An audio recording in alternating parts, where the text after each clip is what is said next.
Roquan Smith, I mean, you're doing nothing. Like, you being injured, hopefully you can reevaluate your game because I'm sorry, he may be one of the top 5 worst linebackers in the NFL right now. I mean, he's making no impact out there whatsoever. I have film on this. I watch film. Just imagine Amari trying to block me. Amari, just turn this way, act like you're blocking me. The hole's right here. He's running to the blocker so he don't got to go through the hole. I'm like, bro, like, it is film on this stuff multiple times. Lack of effort. Awful pursuit. He don't want it. He don't want it. And while we're speaking about favorite teams, I want to give a round of applause to the Houston Texans. Yes, sir. I also want to give my condolences to Charles. I'm sorry for the Titans' loss. You guys are one of the 3 defeated teams. So we just gonna let that slide. Hey. Hey, no, he tweaking. Nah, but you're tweaking, brother. Oh, no, we won. You already know we eating. I think the thing that we need to focus on is that we need to start a GoFundMe, because for as little as $1 a day for T-Cow and his Titans fandom to make the pain go away, we need to make this man able to. We need to make this man able to sleep at night, knowing that his team is the worst in the NFL. This smile that he's putting on is fake. It's sadness. Hey.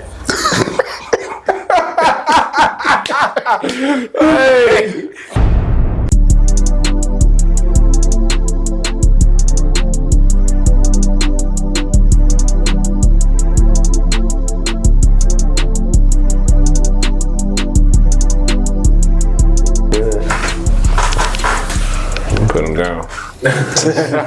Sure. Just like I like it. Yo, hey man, welcome back with another episode of Check the Stat Podcast, episode 71, man.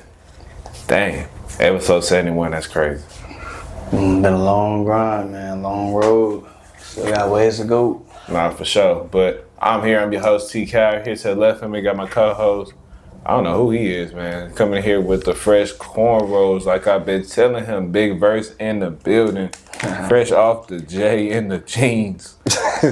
And to the right, man, we got the Sandman, a.k.a. the Dark Man. And then in the back, of course, we got Big Jess in the building. All right. A lot of upsets. A lot of disappointments. A lot of positive shockers too. A lot of stuff that we can get into in this NFL season. NBA season is right around the corner. Man, without further ado, Big Jess, let's get into it, because I am ready to unravel this news with my brother Big Versi on this lovely day, man. I know he'll love to get into it too. Crazy 8. Hey. Crazy 8. Hey, you can't, it ain't all sunshines and rainbows for you too. It's not easy to go a whole game without scoring a single point for your favorite team. Sure, you was at the 50 for a reason. Yeah, watching the ops. Yeah, us. Nah, yeah, you is the Titans. Yeah. I'm talking about my Texans. Fellas, we're going to get into that. All right, so my first question as the warm-up is, of our current 4-0 teams, which is only the Bills and the Eagles, do you see one of them or both of them as true contenders, or any of them as fool's gold? Both of them are 100% contenders. They contenders. Contenders for sure. Both teams got an inside track for a number 1 seed, and even with a couple bumps along the road, other teams just look too inconsistent for the most part. Yeah. Okay, and our defeated teams are the New York Jets, the Tennessee Titans, and the New Orleans Saints. Who do you think has a best chance to turn the season around? Or are they all cooked?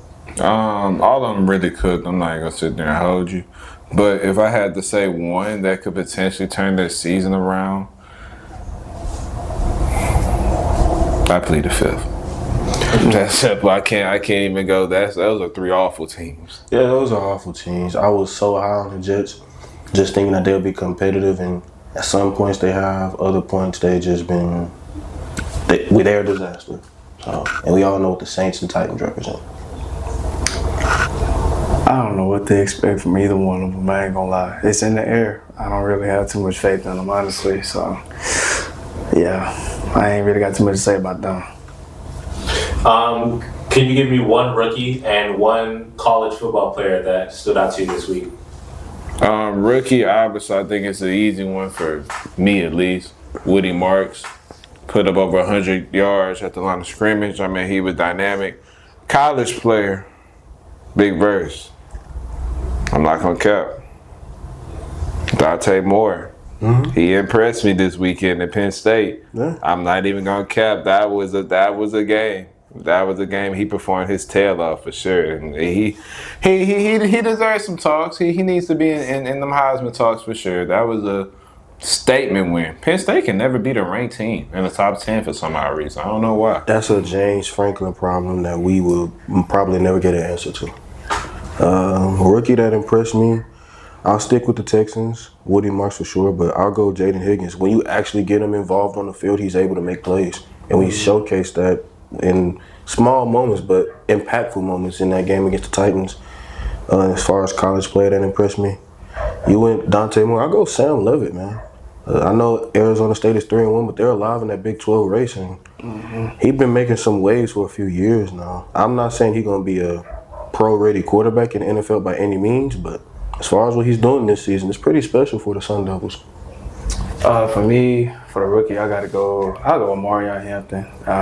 Giving him the ball, he's a bell cow. I mean, he does it all. I mean, he can run, he's fast, physical. I mean, he can juke. Like, he's a good back. He really impressed me this week. So did Jency. He did pretty good as well. I forget about Jency. Yeah, Cam Scatterboot too. Shout out to that boy. Hey, he nice. I told you that he nice. I told you. For college, I'll go Ty Simpson out of Alabama. I mean, that game against Georgia was crazy. I mean, if you watched it, you already know that boy Ty Simpson. He stepped up. He did his thing. I respect him. Way to get Bama back in like those, them talks. You know what I'm saying? Because Georgia was ranked 5, so Bama ranked 17. So that was a pretty good upset, and Ty Simpson led him to that win, man. That was a good win, good statement win by Bama. So, yeah. While on the subject of college ball, do we have a Heisman front runner, or do you think it's still too early? Too early. That's too early, man. I was telling them, like, college football kind of like weird this year because all of the guys that we expected to be cold or to be them guys, they're not really doing anything. I ain't gonna lie, it's nothing. Arch Manning, Carson Beck. Yeah. How's Jeremiah Smith doing? He doing his thing, but like it's not to the point like not crazy to the point he's gonna put him in the Heisman talks. I mean, Jeremiah Love. I mean, he looked good. Notre Dame 2-2. Yeah. So you think they haven't really sprouted yet, or you think it's a weak year for the Heisman? I don't think it's a weak year. I just think it's this game of college football for this season at least has been full of so many upsets and surprises that it kind of surpassed anything that we would traditionally expect from Heisman hopefuls or anything of that nature. Like Vanderbilt is 5-0. Yeah, they're headlining college game day.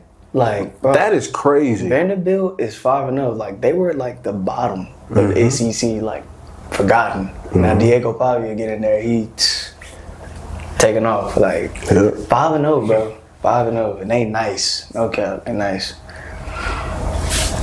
All right. Do you have one must-watch matchup for week 5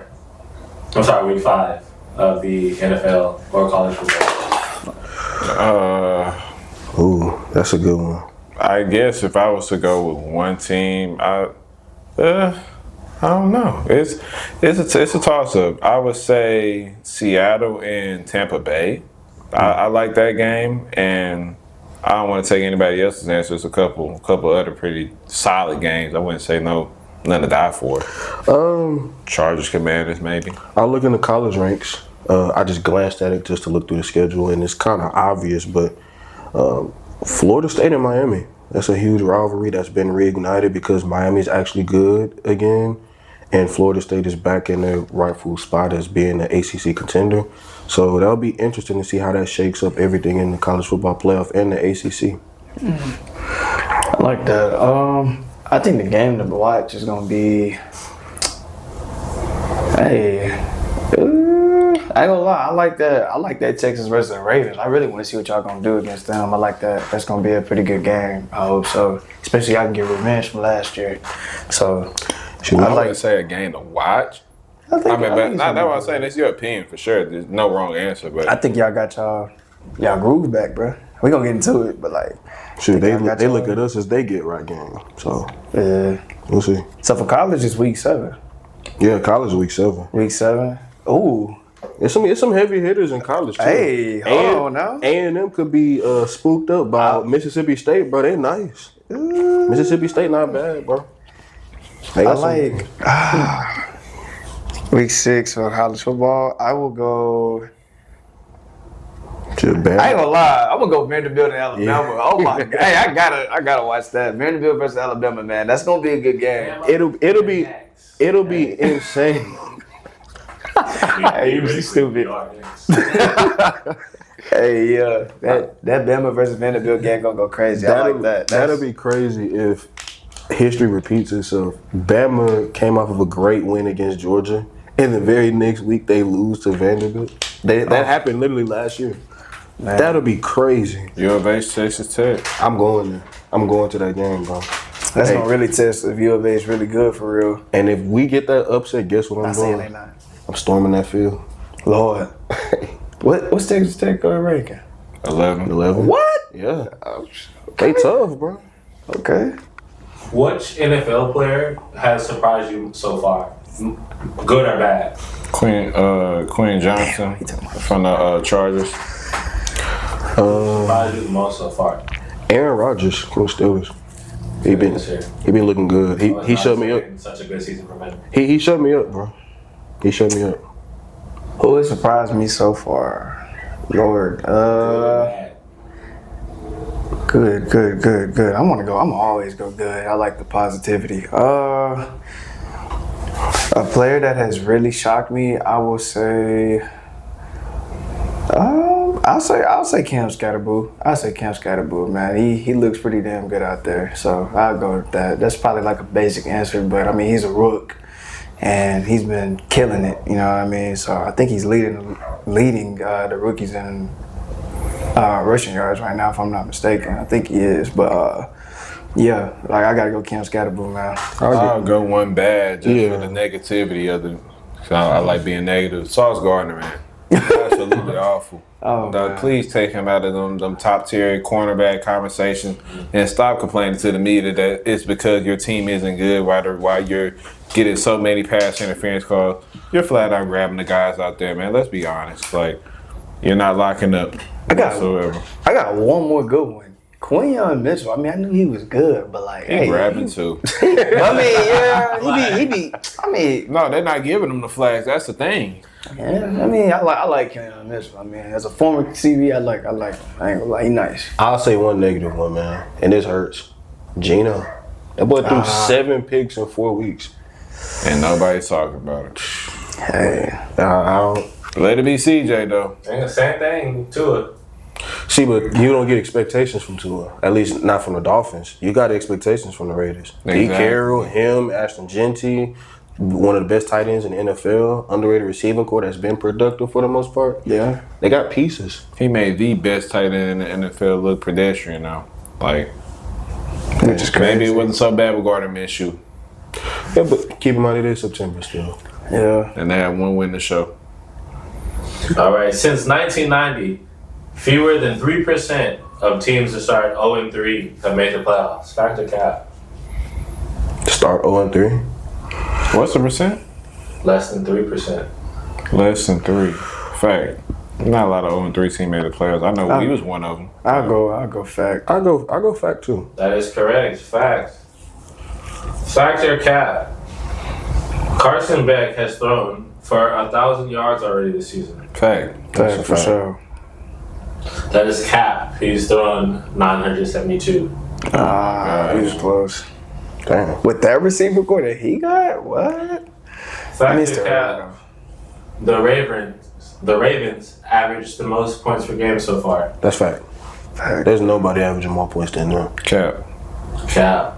Dallas The Ravens are Cowboys. third. Oh, it is the Cowboys. I forgot about that. That's crazy. It is the Cowboys. I'm not gonna lie. Sorry, check the stats. Number 1 is Detroit. Number 2. Number 2 is Buffalo. Wow. And then 3 Number is 3 is Baltimore. Okay. Dallas is number 5. Number 4 is Indianapolis. Oh, wow. Shout out to Indy, man. Shout out Danny. Nah, he ain't look right last game. Man, he the reason they got the most points, dog. Him and Jonathan Taylor. Hey. That's it, man. That's crazy. Shout out to Coach. Who's more successful if Lamar Jackson and Aaron Rodgers trade places? I mean, I guess Lamar just a flat out better player than me. Yeah. I'd say Lamar. He's more dynamic. Even if they were of equal talent, like the rosters, I don't know. It just seems like they know how to utilize them in Pittsburgh more than they know how to utilize them in Baltimore. Who's more successful if Jalen Hurts and Dak Prescott trade places? Probably Dak. Probably Dak. I'm not gonna lie. that's a good question, You bro. put Dak in a similar situation when he walked into the league, top tier running back, just trading the name Ezekiel Elliott for Saquon. You trade the name Dez Bryant or CeeDee Lamb or Amari Cooper for A.J. Brown and Devontae Smith. Got an elite defense, which is the same thing he had his rookie season, and an elite O-line. With great tight end play. And he's already slinging the rock more than Hurts ever has. It's probably him. Ain't no argument with me, but I mean, to be fair though, Dallas does have a pretty good offensive unit from line to receiving core to Jake Ferguson. Even though Jake Ferguson isn't to the same level of tight end as Dallas Goedert, I still believe that Dallas offense, I mean, that's still a good offense, even if you do add Jalen Hurts in the mix. They always just not as good as Philly. Yeah. I agree. I say Dak. Y'all ain't got no argument with me. What about if Patrick Mahomes and Josh Allen trade places? I think it'd be the same. They're kind of in the same situation right now. I ain't gonna lie. It's nothing. I'll go Patrick Mahomes. I'll go Pat. Because they have better Pat. weapons. I like Keon Coleman. He's breaking out this year. Shakir, he's obviously, we know who he is. And the slide Dalton Kincaid is nice. Shoot, take that away. Shoot, who's better than running back? A running game opens up everything for a passing. And then he got a good running back in James Cook. So That's what I'm saying. Yeah, that's what he just said. Yeah. And they back up too. Forgot his name. Ray Davis. Ray Davis, I bro. think they still would like both have winning seasons like they have been. I ain't gonna lie, if they traded places, It ain't by a lot though, because the defense for Buffalo ain't the greatest. which is crazy. But yeah, I'll go Mahomes. What if Trevor Lawrence and Justin Fields traded places? I see. I wanna hate. I got Trevor Lawrence in New York. That's what I'm saying. You think that'd be a good situation? Yeah, we haven't seen better than what they got now. We haven't seen Justin in a situation. So can we admit that it's just the situation that Trevor Lawrence is in, that Trevor Lawrence is at least average quarterback? I'll ask you a question with a question. Who is the main reason for the Jaguars being 3-1? Coach. Okay, who's the second main reason? The quarterback. Hell no. It's not. The defense. Defense. What's the third best reason? I'm not putting it on Trevor, what's his name? ECN. Yeah, exactly. You got to go a long way down before you get any credit to. Even when they beat us, it wasn't him. They gave Exactly. it wasn't him. It wasn't him beating us. No, We beat ourselves. and they beat us just by having great defense and complimentary football. Yeah. What if Justin Jefferson and Jamar Chase trade places? I never seen. With Joe Burrow as quarterback. I never seen Justin Jefferson have a bad season with any quarterback he's played Yeah, with. he's still, and same thing with, But I've never seen Chase away from Burrow to the extent that Jamar's been away from. I still feel like you would get the same results though. No, I don't think so. I think maybe Justin Jefferson by like, he's more of a, they both playmakers, but Justin, it don't matter who you throw out there. That's what I'm saying. It ain't too many receivers in the NFL like that. And Chase may be the Triple Crown winner, but I don't think that automatically guarantees him to be, throw whoever at quarterback just as long as he could throw it 30, 40, 50 yards. Yeah. I'm good. I think I'm competent quarterback play is also vital in the conversation. Like, Yeah. Jetta's, I'm not going to sit there and say he had just absolute horrendous quarterback play. Like, Nick Mullins even though he wasn't the best quarterback, he was slinging it. Yeah. Freaking Sam Darnold for a while. Sam Darnold was good. Yeah, he was good for Dobbs. He gave him opportunities. Yeah. Who else they had? I mean, we Kirk all for know sure, Kirk. yeah. Kirk, shoot, help him get off the ground. Now McCarthy was he's the factor of it. Just on. But He still made it work. But even then, though, like the end factor was still more productive than anything that we got from Chase the first 2 seasons before Burrow got hurt. First 2 games before Burrow got hurt. Jefferson is just a playmaker, bro. Like, both of them are, but, I mean, Justin Jefferson's playmaking ability is crazy. Like, anytime he throw that ball and it's in the vicinity, he coming down with it, bro. Not saying Chase not, but Justin different, bro. He different. All right, the verdict. Do not speak unless you disagree.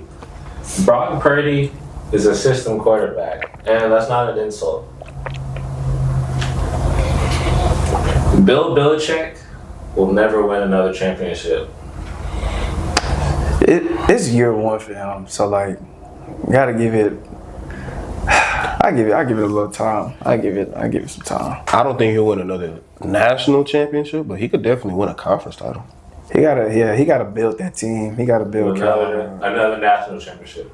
No, that's tricky. I think it's harder to win a college title than an NFL title at times. Ooh.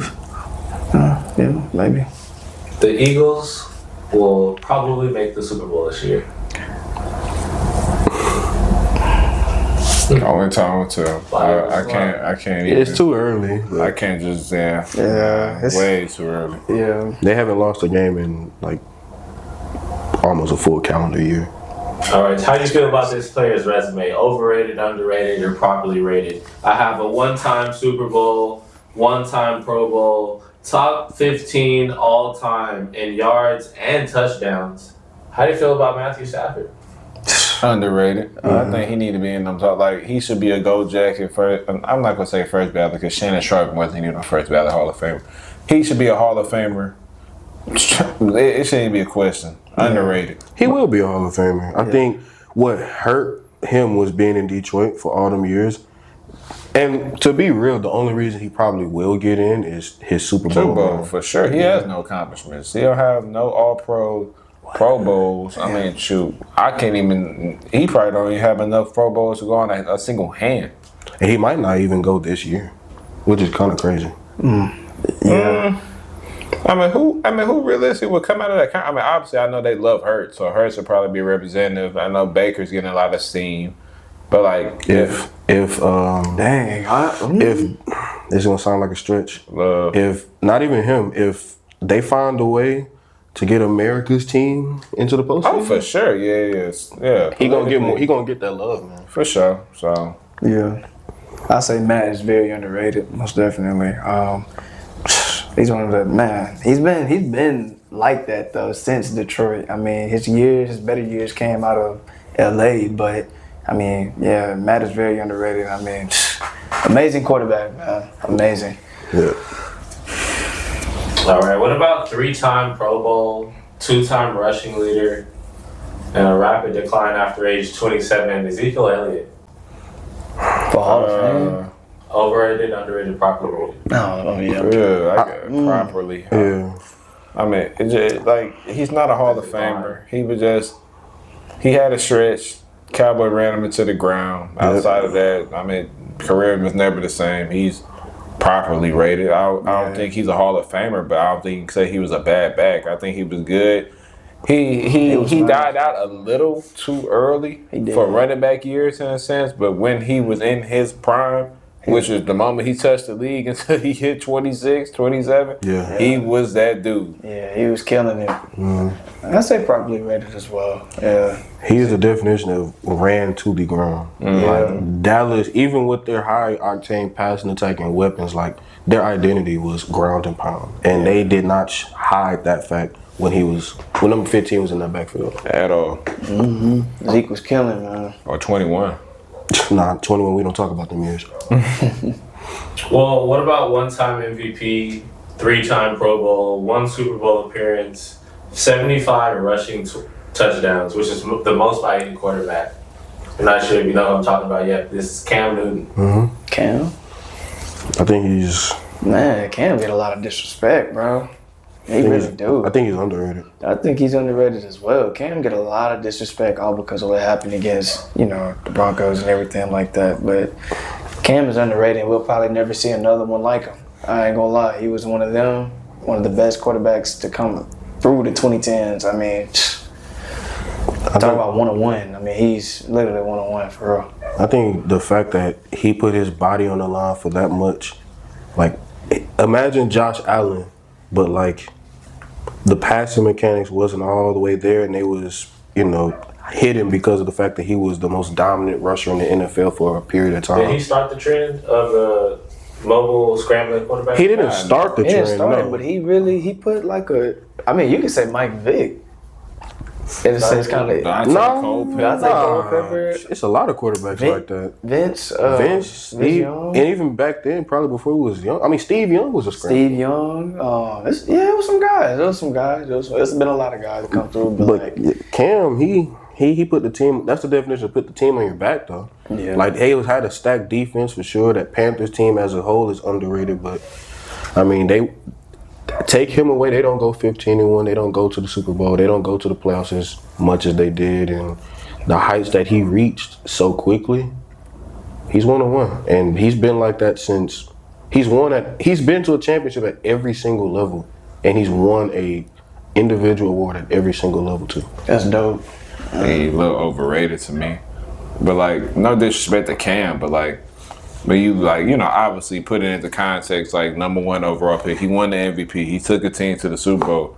But outside of that run, his career was a little underwhelming for me. I would like to see a lot more success in Carolina, especially with the weapons that he had. Even though we can't say Kelvin Benjamin wasn't all that. He was a guy. He had Steve Smith. He had Ted Ginn Jr. I like Ted Ginn Jr. I don't care what y'all say. Ted Ginn Jr. was that guy. He was nice. He was a guy when he was able to hold on to that ball. Yeah, he was. Yeah, he had a little fumbling problem, but he was that guy. Crispy route runner. He was nice. Yeah, I like Greg Olsen. He had Steve Smith at the back end of his prime. He left right when C-Mac came into play too. But I think the way that the Panthers did him was dirty. Nah, for 100%. But I think we can give it context. Like he was good in that quick little stretch. But outside of that, Cam Newton's career was kind of underwhelming after that success in the beginning for sure. So I would say he's a little overrated. I think he get a lot of his praise just off of MVP, Super Bowl appearance, and obviously college. Outside of that, I mean, he was an average Joe, if not a little below average, truthfully. I don't think he was average. Well, when he was in Patriots in his second stint with the Panthers for sure, but he was there's a reason why they got rid of him in Carolina. Oh no. He been playing some bad ball to a certain extent, but them highs, that dopamine rush that he gave the NFL as a brand. You either hated him or you loved him, but you had to respect him. That he gave the world. And 100%, I respect Cam Newton. He's a guy. All right, before we get into the main topics, I just got 2 quick hypotheticals for you guys. Who you think is going to win the ring first? Lamar Jackson or Dak Prescott? Oh, I hate both of these, but if I had to say one, I'd probably say, man, I probably have to go Dak. And I hate the Cowboys with a passion, but I mean Lamar Jackson, I've seen too much of it. He's in the AFC, and obviously the quarterbacks are way better over there than they are in the NFC. So I would just have to go strictly Cowboys off of the fact of conferences in general. I'll go Lamar because while the quarterbacks are take away the bias. While the quarterbacks are better in the AFC, he's one of those upper echelon quarterbacks, whether you like it or not. And the teams on the NFC are on a whole different level. Like, what team is on the Bills level outside of the Chiefs? And that's if they are to get out of the hole that they're currently in the AFC. Can't say right now. Exactly. But in the NFC, you got some heavy hitters that give the Eagles problems. Oh, for sure. The real question is, I mean, both of them have playoff struggles, stepping up in the playoffs. Yeah, but one been to heights that the other hasn't. Yeah, so I gotta say Lamar most definitely. I mean, I understand that Dak is going crazy right now and everything like that, but I feel like Lamar gonna get him one. I'm rooting for him. So, yeah, I think Lamar will get him one before Dak. That'd be crazy, though, if Dak run up and steal the ring from him, though. That'd be crazy. It's so interesting. If Mahomes is Brady, then who the hell is going to be Manning? That's crazy because there's nobody in the conference. There's nobody in any conference, really. I mean, you can say, what's it called? Hurts has the potential. And if we talking about Manning, are you talking about Peyton or are you talking about Eli? I'm talking about Peyton. Peyton got 2 rings too, though. Peyton got 2 Oh, rings. yeah, I know that, but I'm talking about, like, shoot. Would Jalen Hurts be considered the Eli of Maybe Eli. of that? Nah, Eli. Well, I ain't gonna lie. Well, no. How you thinking about it? Nah, because Eli didn't have. He wasn't the catalyst of the best team in football. And you think Hurts the catalyst? I think it's kind of hard to argue when you're a Super Bowl MVP and your best moments come in the biggest stages. 1 second. Hurts beat Mahomes as to Eli beat Brady. Yeah, but keep in mind also too, Hurts has had playoff success other than Eli's never known playoff success other than those 2. Like every time he made the playoffs, easy exit. Every other year, didn't even come close to making the playoffs. Literally, he just went on 2 Cinderella runs, like March Madness type stuff. Jalen Hurts has been to the playoffs multiple times. I think every year he's been a starter. And in half of the times he's had success. He's made the Super Bowl twice. And he's a pretty big ass reason for it. And my last question for you guys is, would you rather be the best offensive coordinator or the best defensive Offensive, for sure. That's head coaching jobs immediately. Would you rather be responsible for the best defense or the best offense in the league? Best offense. Defense, but I'm a defensive guy, so. Offense, because you move up the ranks faster offensively. For me, defense. I love it. The scheme, everything. I go defense. And it ain't impossible, too. D'Amico, what's his name? Aaron Glenn. I mean, people. Fangio. Vic So Fangio. you think it's easy to leave it to your offense? Like, if I prevent the other team from scoring, I'm just going to trust my offense to score? Or would you rather just outscore your opponent? I think I would. Well, you got to score to win games, but I think it's more arguable more defendable. You can score on defense. Yeah, you can score on defense too, but I think it's more defendable. Say your job is on a pike. Is it more defendable that you're able to do your job and your offense can't find a way to get more than 2 touchdowns a game? Or is it more defendable that you can drop 50 and still find a way to lose half the time? Well, you know the saying, defense wins championships, bro. Exactly. So after our doubleheader on Monday Night Football, do we feel like the season is over for any of these teams? 100%. I mean, big verse, Sandman. I think we can all say it together. The Bengals are going to Cancun. And there's only 4 games in, but it's about time we can wrap it up. I got 1 game in January. You're going to jail. 1 game in January. You're going to jail. 100%. I say that the Bengals season is absolutely over before it ever started. I mean, they started off hot 2-0. Obviously, they lost Burrow week 2. But outside of that, I mean, defense is just flat out abysmal.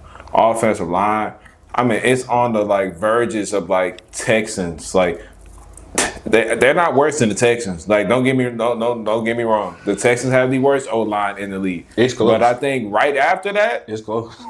hey, the Bengals is knocking at the door. Can you let me in? Do I have to take my shoes off? What would I have to do to get in this door? We are bad. Yeah.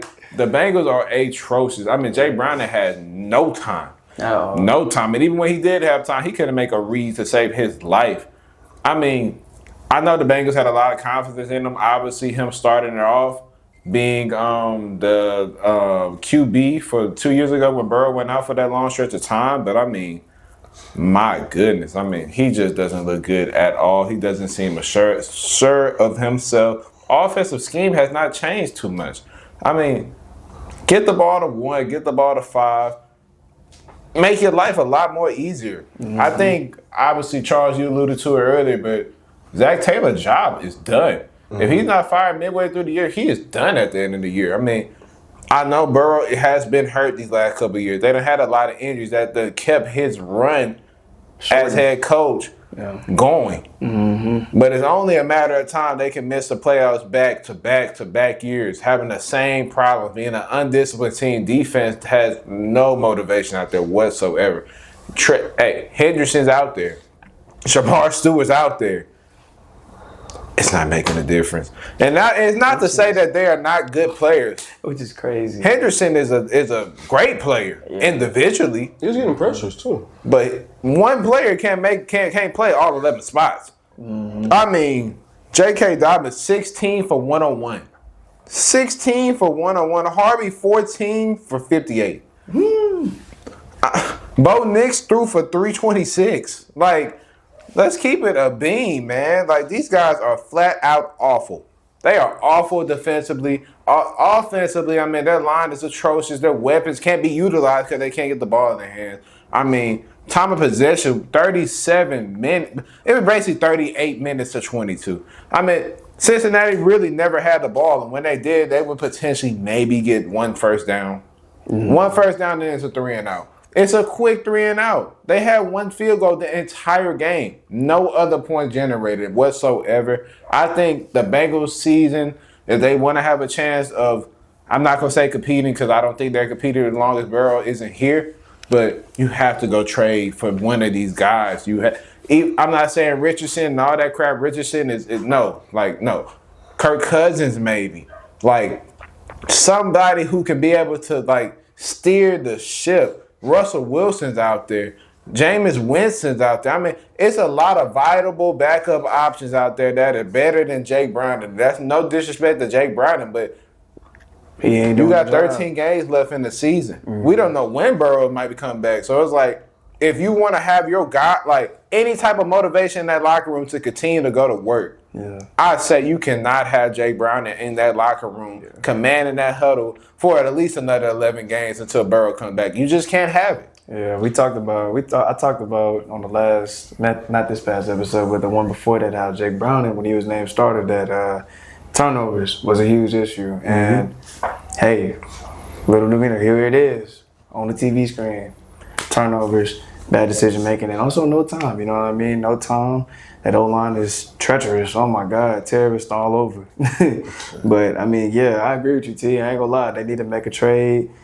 I feel like if they get Jameis Winston back there, they could probably do something. You know, he's a motivator. He can do it. But a gunslinger. Oh yeah. But give him a chance. Jamar coming out with it or coming out with the defense. But at the end of the day, somebody gonna have a chance for it. Exactly. But hey, man, I think the Bengals it's over with. It's over with, man. And Zach Taylor, your job, you gone. I ain't gonna lie. Like, the rope has been cut.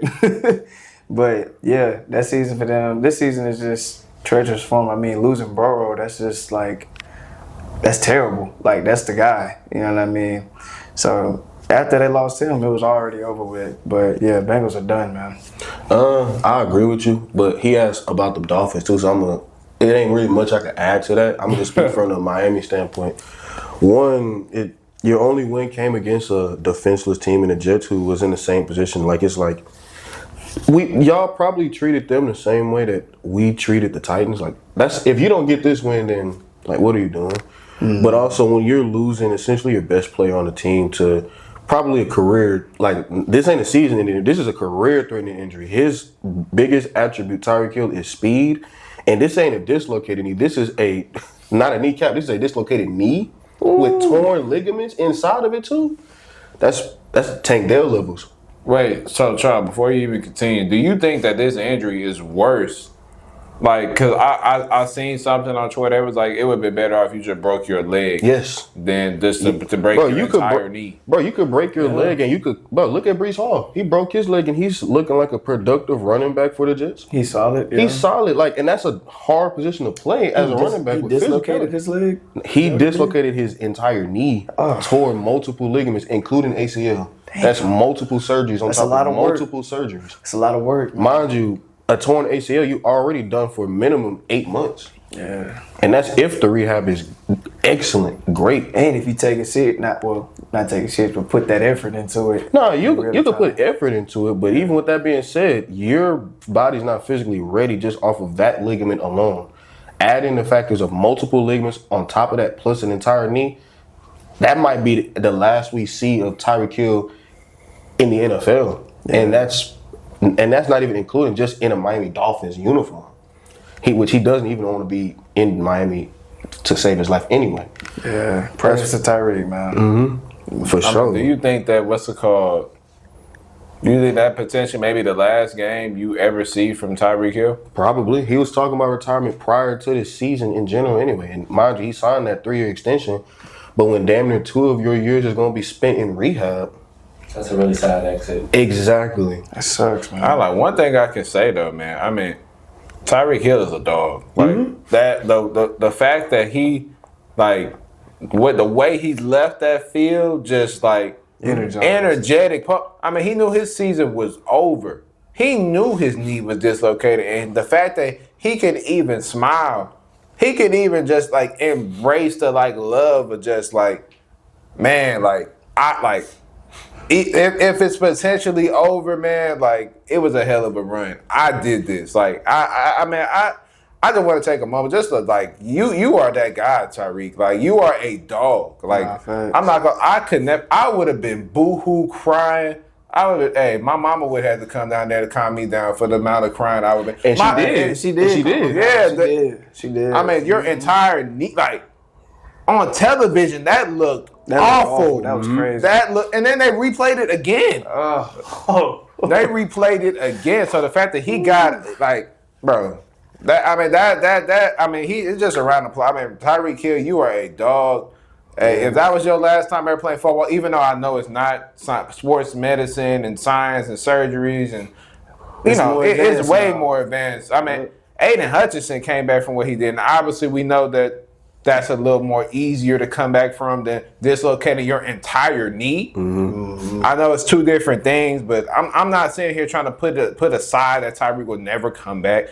Obviously, I think he's going to play football again, but I mean, that was a rough watch. But I mean, props to you, Tyreek. I mean, you was playing some good ball before you left. Oh yeah, you was playing good ball, and salute to you, prayers to you, your family, your rehab, man. You. If that was the end of Tyreek Hill, as we know it, man, it was a hell of a prime. Oh yeah, a hell of a prime. You are a first ballot Hall of Famer without a doubt. Most definitely. Top 10 all time. It's a lot of good receivers. You got to think about some people. You got to think about some people you're going to kick out of that club. Yeah. That's a huge prime that he had too, though. Nah, fact. You taking him over Andre Johnson? Ooh, yeah. And the only reason I say that is because he was the best. Not even that. He was the best receiver in the NFL on 2 different teams. Like he was he had 1,700 last time. A few years ago with Miami? He was a number 1 player in the NFL, voted by his peers over Mahomes, Lamar, Burrow, Allen, all those guys. Yeah, that's crazy. You taking him over Julio, AB? I mean, you can just say yes or no. We can get to it another day, but I just want to ask this simple question. I can't take him over Julio. Okay. Julio, maybe. AB, that's debatable. Yeah. Quickly, what are your thoughts on the Chargers versus the Giants? I don't want to say my quick 2 cents and obviously we got the Charger fan there. First off, I told you so. I told y'all so. I picked it. Charles, I hope when we played this clip or video, go back to my take. I took the Giants in an upset over the Chargers. And the reasons why I said it are obviously on the clip. YouTube, Twitter, Instagram. I mean, check it out, man. We doing good things. Check us out at CDS Podcast _ on all our social media accounts, man. Yes, sir. Tap in. But Jackson Dart ability with those legs, man, that made him absolutely dangerous. That was a dynamic that Russell Wilson never had. I mean, never had, at least in a New York Giants jersey. Right. I'm not going to sit there and say never had. We all know who Dangerous Russ was. Mm-hmm. But I mean, it's just that, they don't have film on Jackson Dart. So, like, obviously, he's a rookie. he wasn't throwing the best balls. Like, obviously, he's raw. Like, he has a lot of work to do. Mm-hmm. He had a lot of work to do. But that game plan, man, that was a flat-out Ole Miss offense ran to the T. Yep. That was straight, okay, yep. Jackson, what are you comfortable with? What you want to do? Cam Scatterboo obviously helped him a lot. Bill Cal right there. Helped him a lot, but Jackson Dart, man, he didn't make the big mistake. He ain't throw the pick. He ain't throw the pick every rookie who is expected to throw in their first game. He played a relatively decent game, had a lot of misses. Obviously, of course, that's expected. He lost his best receiver, prayers up to Malik Neighbors. Mm-hmm. But hey, he didn't lose the game against Charles, what was your team? My team. No. What was the ranking? Because you put them in the ranking. Oh, they was in my top 5 for sure. Yeah, so he beat a top 5 caliber team in Mr. Bercy's eyes. Hey, I said every good team has a freebie. Yeah. Every single one. Y'all, for example, against who did y'all lose to? Y'all shouldn't have lost to the Jags. Y'all better than them. Yeah, we lost to a couple teams. I don't know what we are. You want me to go or you gonna go? Because I got a lot to say about this game. That pissed me off. The floor is yours. Hey. First off, I want to shout out Jackson Dart, man. You played your ass off, man. I know we don't cuss on here and everything, but man, you played your ass off. Cam Scatterboo played your ass off. Dart, man, he gave them boys lights. And I mean brighter than these lights. I mean, like, he shined out there. Like, shout out Dart, bro, for real. I can't say nothing bad about him. He did his thing. He took advantage of a team that was clearly dysfunctional when they stepped on the field at first glance. Like, as soon as Dart stepped on the field, the fans going crazy. Like, he just has, like, that presence about him that, like, everybody, like, they're like, all right, we know he gonna go crazy. And he did that. Like, and he took advantage of it. Like, bro, we didn't even QB contain him or anything. We didn't have a spy. We waited till, like, the third quarter to spy him, and we started getting tackles on him. You know what I'm saying? But he took advantage, man. The Giants took advantage. I mean, that defensive line is something serious with Dexter Lawrence, Thibodeau, Brian Burns, and Abdul Carter. That is that D-line gave our O-line hell, literally, especially against some second and third stringers. That was cake. And, man, it was just an overall good game from Jackson Dart. I mean, he for sure has work to do, like T-Cal said. But if we switch it over to the Chargers, man, that was just what are we doing? What are we doing? Why are we losing to an 0-3 team at that? Like, well, man, 1-3 now. 1-3 team. 1-3. Why are we? But yes, previously, now 1-3. But why are we losing to a team like that? I mean, we had the ups, and I understand, like, we lost Slater. We done lost a lot of O-linemen. We had our second and third string out there. But still, bro, like, Greg Roman, why does Omarion Hampton only have 12 carries? Why? What are we doing? Like, you see, he's a playmaker. Give that man the ball.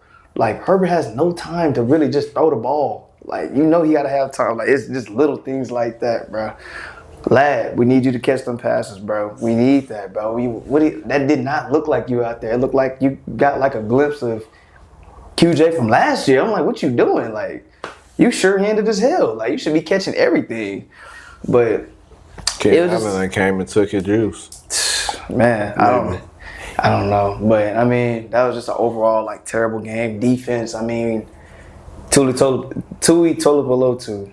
Great game. You had 5 sacks. Shout out to you. He had 5 sacks? Yeah, he sacked him 5 times. 4 or 5 times. Whoa. 4 or 5 times. Tui Tolopolotu. He's nice, bro. I ain't gonna lie. Shout out Tuli. I forgot where he came from. UNC? He from USC. He a dog, bro. He a dog. Shout out to Tuli, man. You played your ass off. I know he's from that LA area for sure. I didn't know if it was USC or UCLA, but one of them. He was Defensive Player of the Year.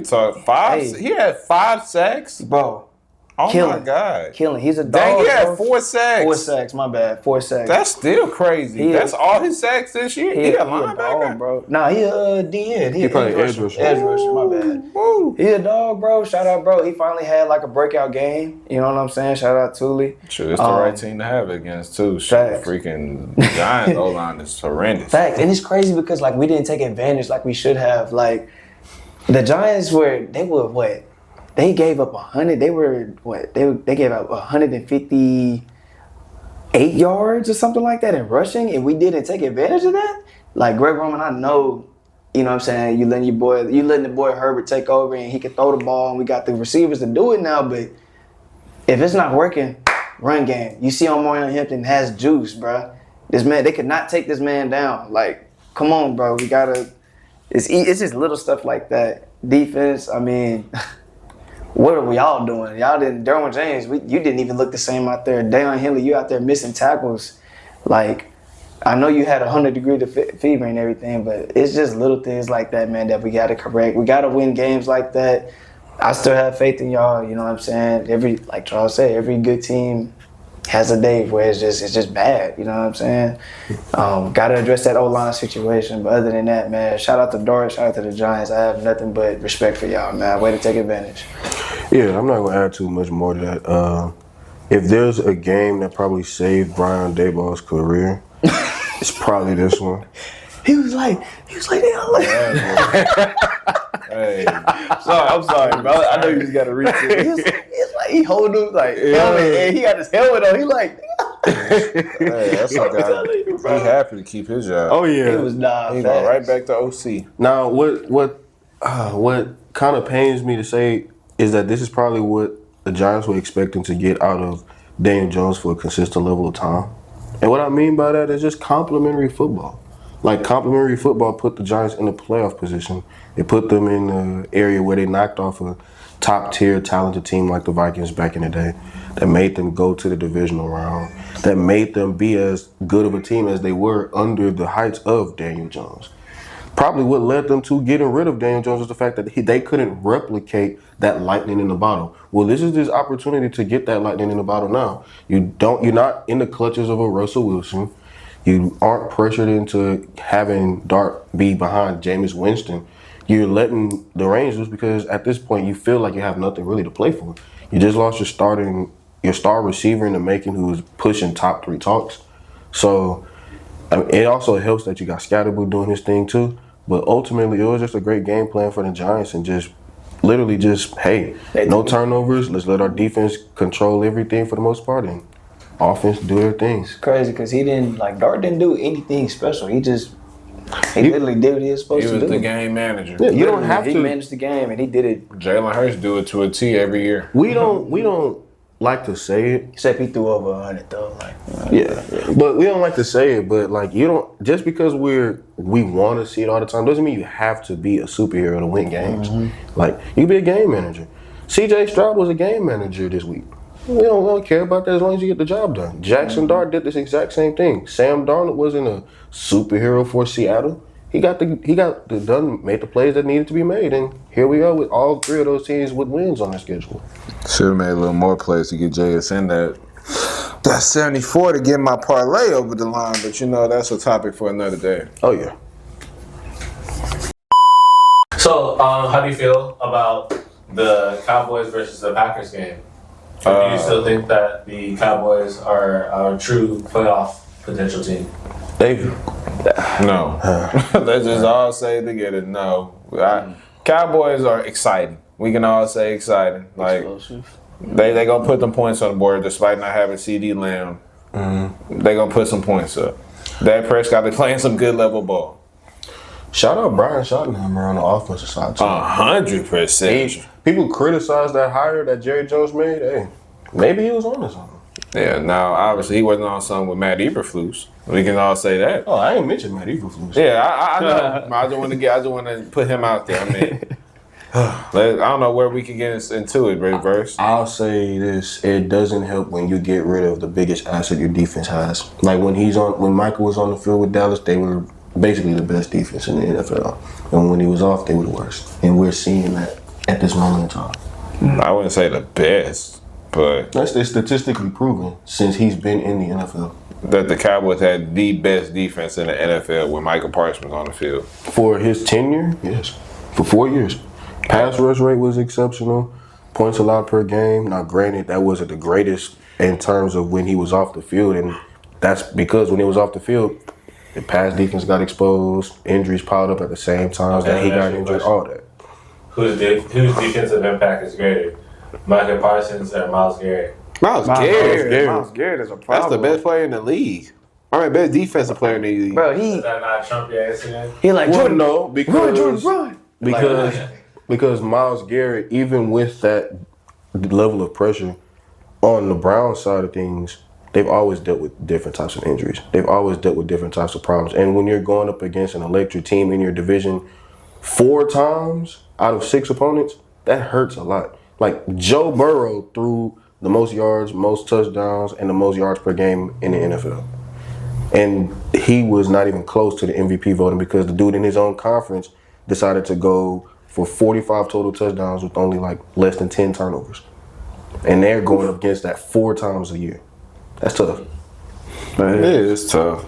But I mean, I think it just kind of shows like where both teams are in the NFL right now. Mm-hmm. Green Bay was absolutely pissed that they tied with Dallas.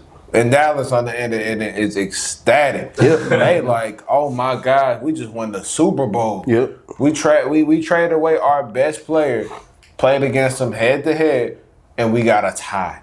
Oh my goodness. And obviously they're missing their best player as well with CD Lamb not being available in the lineup. And you know what's crazy too? They feel like they won that trade because guess who produced? Kenny Clark. Yep. Kenny, I mean, he showed a flash. Like he made a play, but I'm not considered to say he was disruptive because Jordan Love had all day, all night back there. And then I mean, if you want to go to the big key acquisition in the run game, Josh Jacobs went for 2 tugs at 86 yards. So I'm like, yeah, but and 71 in the air. So I'm like, yeah, but with that trade too, Michael wasn't necessarily the most productive either, outside of stopping that game-saving touchdown. I think the winner of the trade is the person. I'm sorry. I think the loser of the trade is the person who gets eliminated first. I don't think, and it's tough. I don't think Green Bay is getting eliminated first, even with their struggles recently. Like, I don't trust Chicago, and Minnesota hasn't done nothing on the offensive end outside of just 8 teams down there somewhere. Yeah, it's been very stagnant out there. Mm-hmm. And then the Cowboys. In Jerry's eyes, if it's just saving money, if you win without him, the Cowboys win the trade. Yeah, but he's gonna put a spin on anything to make it seem like they want to trade. I mean, okay, I agree with him. Man. I mean, you won that trade. Did. You won that trade. Like, if the if the Mavericks have a successful season, like if they go like past the second round, they won that trade. Compared to what the Lakers do, yeah. yeah. Because you gotta look at it. I mean, NBA Finals to the second round. Yeah, that's the drop off in my opinion. Yeah. Like, you got AD, you got Cooper. The playoff team last year. They were. No, they lost first round to Minnesota. Mm-hmm. And the year before they was Western Conference. No, 2 years before they were Western Conference. Yeah, and lost to Jokic. Mm-hmm. But I'm sorry, let's stay on top of this. Yeah, we can get back in the basketball. But I know we asked you for it. We got a couple more weeks, but I mean, Jordan Love. Let's just get into him for a second, man. Hey, 31 out of 43 for 337 yards, 3 touchdowns, no INTs. yeah. But let's get into this as well. If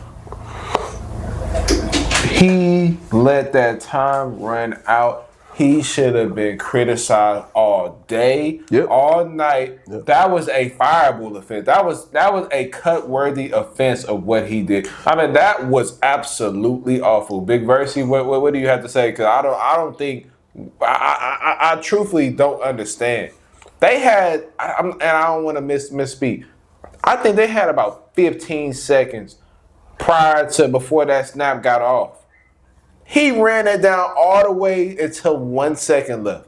Damn. Absolutely 1 second, and it got deflected by the grace of God and it hit the ground. If that ball stayed up in the air for another second, they would have lost the game and never had an attempt to kick the field goal. Yep. That was absolutely awful. I'm saying Matt Eberflus. That's the awful defensive coordinator for the Cowboys.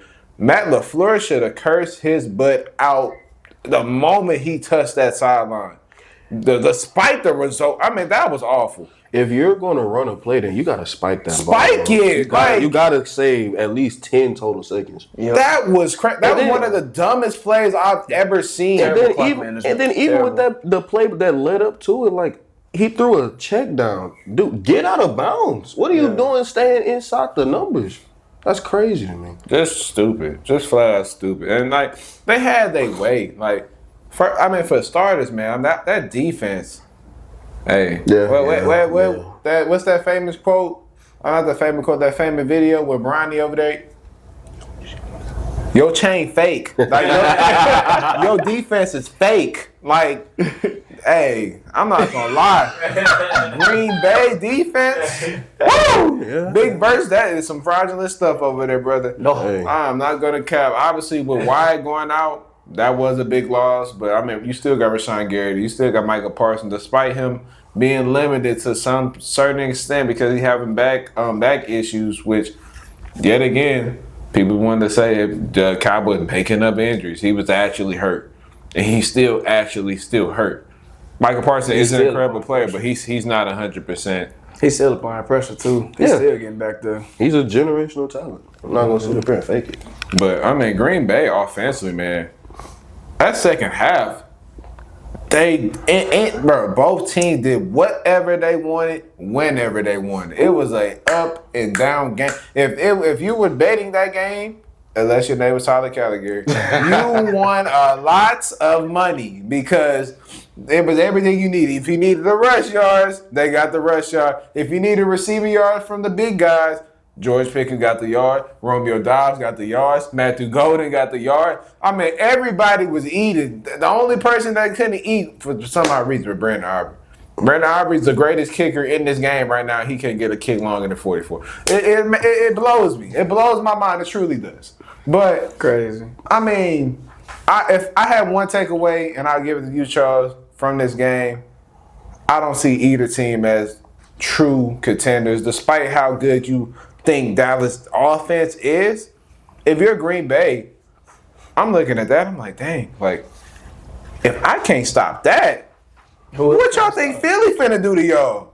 I think Green Bay has a good offense, and the Cowboys theoretically have a good offense. They have a great offense. No, they have a great offense. They average like over 400 a game. That's huge. Yeah, Dallas offense is never the issue. Dallas offense, they're gonna be a top of the league, especially when they get CD back. I mean, the numbers are only going to go up as Javonte Williams. I mean, my gosh, like, shout out to him. Hey, the resurgence of great word, resurgence of your career. Yep. I mean, he's out there toting that rock. Miles Sanders shoe. You might not ever see the field again with him running like that, being a 3-down back.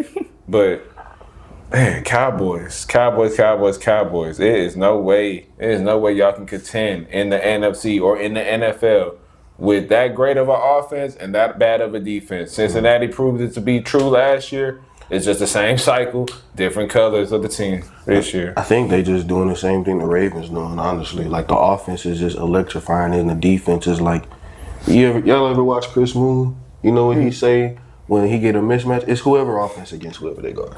Like, it's crazy. They're able to, you get a touchdown, you get a yard, you get a first down, you get a big play. Like, it's just crazy to me. Like, the Cowboys are banking on getting into shootouts because they paid their quarterback the big guns and the big money to showcase his talent. And he's doing that. Like, he's dropped 40 in multiple times just in the first 4 weeks of the season, which is crazy. But at the same time, it's not sustainable, and it's not going to be. For the Packers, I'm worried. I'm not going to sit up here and fake it. Every team in the NFC seems very, very beatable. But they seem very, very beatable as well, too.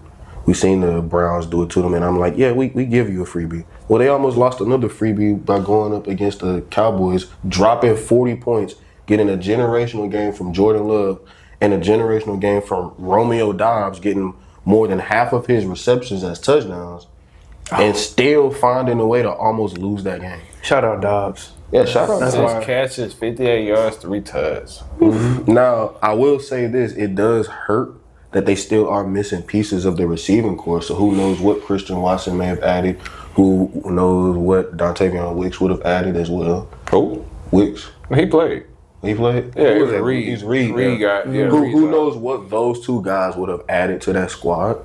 But at the same time, like, Josh Jacobs provided everything you needed. Jordan Love provided everything you needed. Matt LaFleur put the offensive game plan on a silver platter for everybody. All the defense needed to do was literally get multiple stops in the fourth quarter, and they had multiple chances to end the game. They're just very fortunate that they got basically one of the best quarterbacks in the NFC to handle business, get them in a position to tie the game, not once, but twice. I think as an NFL fan, you are ecstatic about the result like that. Just back and forth shootout game, no really defense being played at all, with exceptional offense. I mean, that's just what the game loves to see, and especially being America's team versus the Green Bay Packers, just the like mystique of these like historical franchises going up against each other, putting up 80 points. I think it's tied to be the third or fourth highest scoring outing I think it was the second highest scoring outing without a winner. Finish, without a winner in NFL history. So they made history. It was an amazing game. Unfortunately for either team, contention status, you're not in it for me. I'm sorry. You got to get a stop. You got to get a stop when it matters the most, and they just couldn't do it. So for that, it was great for the NFL, but it was bad for the team. No contending status for me with either of them ball clubs. Right. So after the loss that the Ravens had versus the Chiefs, do you think it's time to blow it up in Baltimore? What is the problem out there, man? I mean, Execution. It's an identity crisis. Hold on, before anybody else goes, Big Versity, I want you to have the floor. Please take it away, because I want to know, should Baltimore blow this up? Because Crazy Eights have been the hot topic in your head for the longest. The best quarterback in the NFL. Absolutely not. So Big Versity, please go ahead. I'll respond to your nonsense. Okay, so let's define blow it up. Let's define it. What are we talking about? Are we talking about eradicate the entire squad? Are we talking about get rid of the biggest components of each side of the ball? Like, what are we doing? Blow it up means, do we need to start from scratch? I say to get rid of Start from scratch. not from necessarily scratch, because they have a lot of good young talent. I'm saying get rid of all of the old talents, like the Roquan Smiths and the Marlon Humphreys and the Ronnie Stanleys and all of these guys that are on payroll to receive a large. They're at the top of their position in pay. See, we could, look at those pieces, but honestly, and I'm gonna keep it real, I understand that they've had a gauntlet of a first 4 weeks of a schedule. Start off against one of the best defenses in the NFL. Then you go up against an undefeated team that's been a representative of the AFC Championship for multiple years. Then you go up against a Chiefs team that is, for the first time in a long time, very, very desperate. And then you go up against one of the best offenses in the NFL in Detroit. But at a certain point in time, if you don't get the results that you need, then you have to make some level of change. And that change starts at the top. John Harbaugh, your job is on the line. And you've been on the hot seat for a little minute to a certain extent. It's just that the flames haven't been hot enough to where you notice. But now the entire house is in jeopardy of burning down. And it's because of you and every single type of identity crisis that this team has had for a long period of time. Baltimore is a defensive-oriented organization. And yet this is the worst defense that these guys have had in almost 20 years. that's crazy. Mind The you, Baltimore Ravens. Whoever thought? And mind you, last year they started this way too, but they found a way to pick it back up. I don't see how they can improve. They just lost their best pass rusher for the year. Nate Wiggins, I seen him get knocked out the game off of getting ran over by Isaiah Pacheco of all people. Nate Wiggins like my size, bro. But even with that being said, Roquan Smith was seen as a thumper, and now what is he to Baltimore other than just A runner, just a guy? So they add in, that's not even the most egregious thing. And mind you, they have one of the worst defenses in the NFL. That is crazy. And I still don't think that that's their biggest problem. And it's crazy because they all are big names. Like, they are talented. Like, we hear Marlon Humphrey. Marlon Humphrey's nice. Kyle Hamilton walked into the press conference and apologized before addressing any concerns to the media. Damn. And that's still not the biggest problem that the Ravens have. Bro, terrified for his job. Bro, Derrick Henry had 12 carries. Derrick Henry hasn't been productive, not only because of fumbles, but when you pay a guy this much money, when he's looking to be a huge piece towards a title contending team such as Baltimore, Why do you utilize him in such staggering ways? I've seen it happen against Buffalo last year. He had I believe, 10 total carries or something like that for 80-something yards on his way to having a productive day. And then all of a sudden they just stopped feeding him. Granted, you got a top-tier quarterback in Lamar Jackson, but when you have one of the best bell cow running backs in the NFL, I don't care about the fumbling problems. You got to find a way to put that pigskin in his belly and get him going north and south. There's no reason in the world why you should have to think and think and think to the point where you would rather line up and throw the ball on 4th and 1, not once, but twice. I thought that they fixed that identity crisis because when they lost to Detroit, I held my head up high knowing that they were in the goal line on 4 straight plays, ran it 3 different times, got stuffed, and settled for an RPO. But you're telling me against a team that you've had a kryptonite over for the longest time that you've ever seen, you're going to not risk having him look bad in front of the NFL because of a couple fumbles from debatably one of the best running backs this generation's ever seen? Why are you scared? Drop your nuts and put the ball in put the pigskin in his belly. Let him run the ball. But they're scared to do that. They've been scared to do that for the most part because while he could run for 1,900 of those yards last season, they don't want to let him do it this year for some reason because, hey, we got to push the agenda of what type of team we got, what type of organization we got, what type of culture do we got. We got all these problems in the back end, and guess who's going to catch all the flack of it just off of the way that this season's performed. Is that right? But is it agenda? Is it agenda or is it just execution? I don't know. Because if I don't want to say it's the wrong guy. But let's just say if there weren't so many drop passes, if there weren't so many weird calls, if everything just kind of went their way, would you still be saying all this? It's just kind of yes, because their defense as a team is awful. And they still don't give Derrick Henry the carries that he needs. They've dropped over 30 points in 3 straight games headed into Kansas City, and they found a way to lose 2 of those games. That is terrible. That is an identity crisis on the offensive and defensive side of the ball. They don't do nothing well. The only thing that they do well is have Lamar Jackson hide every single weakness they have. And to his credit, against the biggest of moments and the biggest of teams, sometimes he shies away from it. He didn't against Buffalo, but he did against Kansas City. And that's a team he's yet to get over the hump for in terms of reaching a Super Bowl. At a certain point in time, you got to be able to identify these problems and fix it as the head coach. You've been doing this too long. Hell, you're a Super Bowl champion yourself. Find a way to fix this, and if not, then Greg Newsom's going to have your head on a pike. You're going to be up out of there. They don't play that in Baltimore. Agree with me. It's execution. It's an identity crisis as a whole. They don't understand anything that they do well. The one thing that they do well is going to be gone for at least half of a month. And that's bare minimum, best case scenario. So they have all the weapons they need. They don't need to blow up. They need to figure out on paper if they got the weapons. They need to figure out if John Harbaugh is the right coach for them. And that sounds crazy to say. Dang. Right, so I don't think you answered the question. Do they need to blow it up, yes or no? If they get rid of John Harbaugh, then that means they're most likely going to blow it up. So you say yes, basically. They need to blow it up, yes. Ask me this. No, we ask you this now. I don't think they need to blow it up, but... Okay, so the answer is no. It's getting closer and closer to it, yes. Okay. Because they have all the weapons. It's just execution. Okay, I like that answer too. But I think, and I want to give James some credit.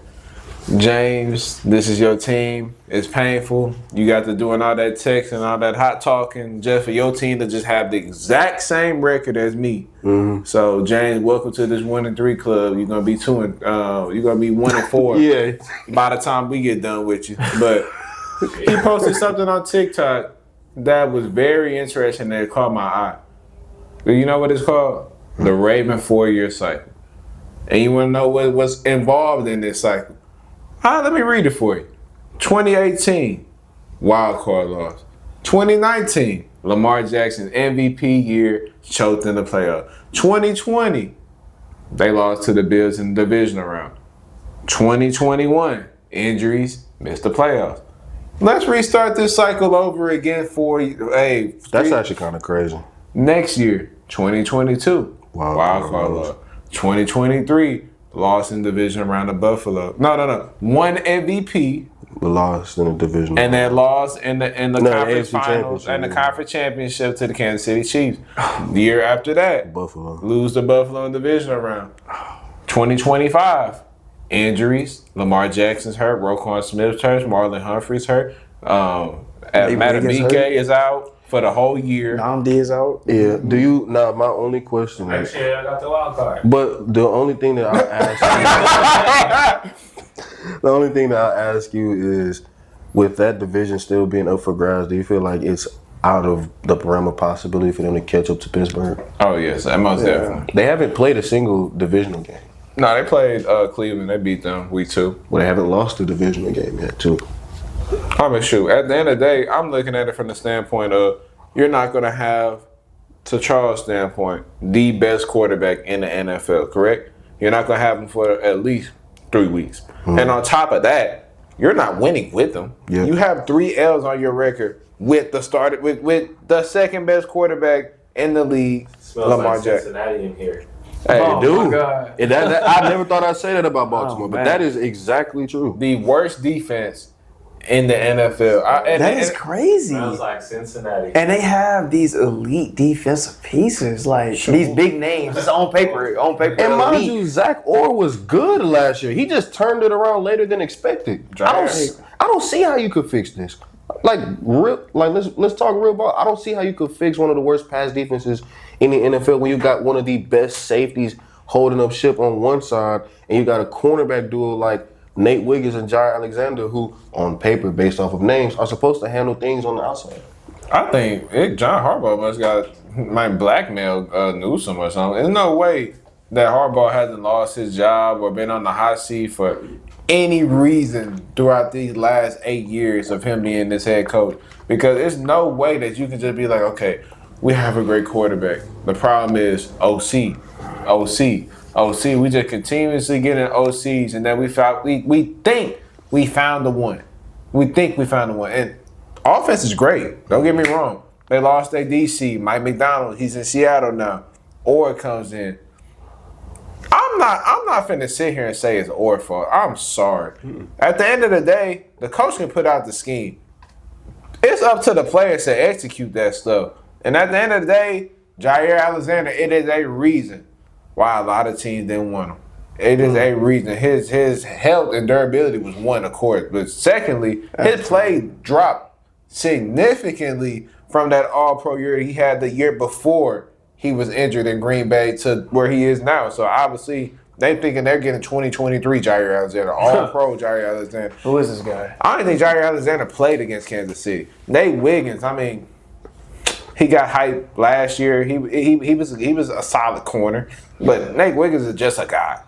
Marlon Humphrey, he's cool. Like I'm not saying he's elite. He made all pro. Oh no, he's not elite. Like he's a great podcaster. Hey, he's an elite podcaster. Damn. But outside of that, man, Roquan Smith, you're doing nothing. Like you being injured, hopefully you can reevaluate your game because I'm sorry, He may be one of the top 5 worst linebackers in the NFL right now. He's making no impact out there whatsoever. I have film on this. I watched film. He's running into just imagine Amari's trying to block me. Amari, just turn this way, act like you're blocking me. The hole's right here. He's running to the blocker so he don't got to go through the hole. I'm like, bro, it is film on this stuff multiple times. Lack of effort. Awful pursuit. He don't want it. I'm sorry, Big Verse. This is your team. I know it hurts you to say that your beloved favorite quarterback in the league and your Baltimore Ravens is going to be bad. Once again, I've been praying for this day. I've been praying for this day, man. Shout out Leak. Shout out what's his name? The Asian Fox. So whatever you want to go by, Jane. Shout out all y'all boys, man. I've been waiting for y'all downfall for so long. I can't lie. Obviously, injuries, I didn't want that to happen, but I mean, the results, the 1-3, oh my God, it's lovely. Oh my God, I can't wait to play y'all this week. And while we're speaking about favorite teams, I want to give a round of applause to the Houston Texans. Yes, sir. I also want to give my condolences to Charles. I'm sorry for the Titans' loss. You guys are one of the 3 defeated teams. I just want to ask, do you think the Texans have found their mojo after this Week 4 win? So we just gonna let that slide. Hey. Hey, no, he tweaking. Nah, but you're tweaking, brother. Oh no, we won. You already know we geeking. But we get started, man. I mean, he was front row and center at that game, man. Big verse. I know the experience was unlike no other. You got to see your boy Cam Ward get harassed by my boy Daniil Hunter. He corrected 2 sacks, but I mean, just a bounce back game for the Texans in general, man. It felt so good. So good! Oh my God, it felt good to get a dub. It felt so, and like, I feel like you really like take for granted winning in the NFL. You forget how hard it is. Oh yeah. Because Pause. Terrible coaching. I mean, we're gonna get into that. We are gonna get into that, but how hard? But we gotta be honest though. Like, we lost 3 consecutive games, and one game that we flat out just said we don't want it. You take it in Jacksonville. So like us beating that team, I'm so sorry. I know they're maybe the worst team in the league, but I'm taking my dubs where I can. Mm-hmm. I'm so sorry. I was extremely happy. Hey, no complaints. That offense looked the best I have seen since that Charger game. Since that Chiefs game. Kind of like they did do pretty good against the Chiefs. But especially the Charger game, they turned it around. I don't know what happened in the second half that made Nick Caley put in Woody Marks. But you know what? He's RB1. He's that guy. Yeah. He had over 100 yards receiving and rushing. He put a blitzer on his butt. Mm-hmm. That was better than any old lineman I'd have seen this year. I mean, Woody Marks has heart. Woody Marks has vision. Woody Marks is a good receiver. He's a 3-down back. He is a 3-down back that is a rookie. He is on a rookie contract, 4th-round pick out of USC, Woody Marks. We done found a diamond in the rough. Because not only can he take on that low, we still got Nick Chubb. And Nick Chubb is accustomed to this 1-2 punch. When he was in Cleveland, he was extremely effective with, okay, I'm going to do my damage. Okay, now Kareem Hunt, you got your series where you do your damage. And that keeps them fresh. And that keeps Nick Chubb effective. And Nick Chubb looked relatively good this week. Even though we played Tennessee, that is a bad team like Jesse was alluding to. Like, don't want to get too high. But at the end of the day, CJ Stroud, he missed some throws. I'm not going to say here cap. But in the second half, he turned it around. Nico Collins, he made a deep ball connection down the sideline after Snead was talking cash money. You know who Nico is. Don't play them games. Who? Oh, 12. Oh, 12. I know, he's a great player. Shut up! I ain't trying to hear all that, man. He's trying to play him. Then you gonna try to give him credit. I ain't trying to hear all that, man. Defense went out there, put on a show as usual. I don't think it's any shockers. Like, we have arguably a top 2 unit out of us in Denver. You can pick. But we have a top 2 defense in the league. Yeah. Offense, Jaden Higgins sighting. Jaden Higgins touchdown. Oh my gosh. Who would have knew? You draft a 2nd-round rookie and he makes plays. Yeah. We don't put in the 7th-rounder. Yeah. We don't put in these guys. Instead, we're putting in the top drafted rookies and they're making plays. That's all we ask. Put in a play. If they're trash, I'll eat my words. But they're good. Mm-hmm. He was leading the league for rookies in general in separation. He's getting open. Yep. We just need to get him in the game more often and give him an opportunity to make plays, which he did. Obviously, I'm expecting a humongous increase in reps this week for Jaden Higgins. But I was flat out impressed with the Houston Texans offense in the second half. Even though Tennessee was a bad team, I mean, Nico Collins, he's eating. Woody Marks is eating. Dalton Schultz is, Dalton Schultz. He's solid. He's solid. He's a solid tight end. Christian Kirk is really a non-factor. I ain't gonna care. Like, he hasn't shown me that impact on why we traded for him as of yet, Charles. Maybe I'm not seeing the same game you are, but I would like to see a little more Jalen Noel mixed into it a little bit. I mean, his playmaking on special teams is absolutely dynamic. There's no way that we see all that and say, hey, like, keep you on special teams, let you just kind of make. No! Like, if Kevontae Turpin can go out there and play receiver for the Cowboys and be a viable option, there's no way Jalen Noel is sitting on the bench watching Christian Kirk and freaking Xavier Hutchinson. I was going to say, you don't like Hutchinson? I mean, Hutchinson's a good rotational piece, but I mean, Noel should be a starter. He should be rotating. He should be. I think he should be in a rotation with Kirk. Yeah. I don't think Kirk should be getting all those reps. I mean, he's not looking like Arizona Kirk, which I wasn't expecting. He missed an easy catch. Yeah. He threw a deep one. He stopped running. I'm like finish. Ed Ingram, man, he's been the best right guard in the NFL this year since he's been inserted into the lineup. And I mean, who would have knew? I mean, I didn't know. So we were so bad on the offensive line. I'm thinking they all trash, but I started watching. Ursery was actually doing good. Yeah. Ursery was actually blocking somebody. And he's a rookie. I was trying to give him a little leeway, but he's coming into his own. He's getting better and better by the week. Ingram is holding it down. Titus Howard is solid. He's not elite. He's a solid tackle. We just got to pray to God that Juice Scruggs or Lakin Tomlinson does not get destroyed on a week-in, week-out basis, along with Jake Andrews. And we may have a chance for CJ to make a play. But it was just a great sighting for us to win. It was a great sighting to see our offense put points on the board. It was just it gave me life again to talk highly about my team.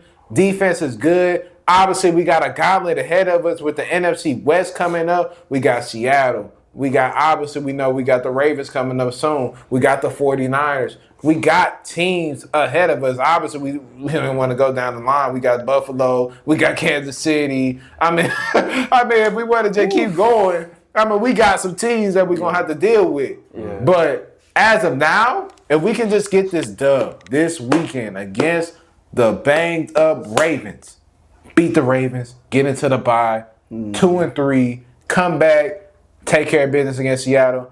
Now I'm gonna be talking really crazy. Now y'all can't stand me when I come in here because I might pull that jersey off the wall and I might wear it to work. That's how turn I'm gonna be. But Texans, y'all got me right here. I need y'all to bring it a little bit higher up. See, I'm different. Yeah, you a little mad about it. I'm mad about it, but not for the reasons you think. Because you going to sit up here and try to troll, hey, I'm a Titans fan. Nah. Let's talk real for a second. I mean, you're avenging on jersey. I don't want to go ahead. I don't want to grab it. Hey, so, you know the reason why we were all pissed that we lost against the Rams and the Bucks? Y'all did lose to the Rams. The reason why Houston lost and we were all so mad is because of the fact that those two teams, to a certain extent, are the upper echelon of the NFC. And it was our opportunity to prove that not only can we hang with the big boys, but we can actually get a victory against them.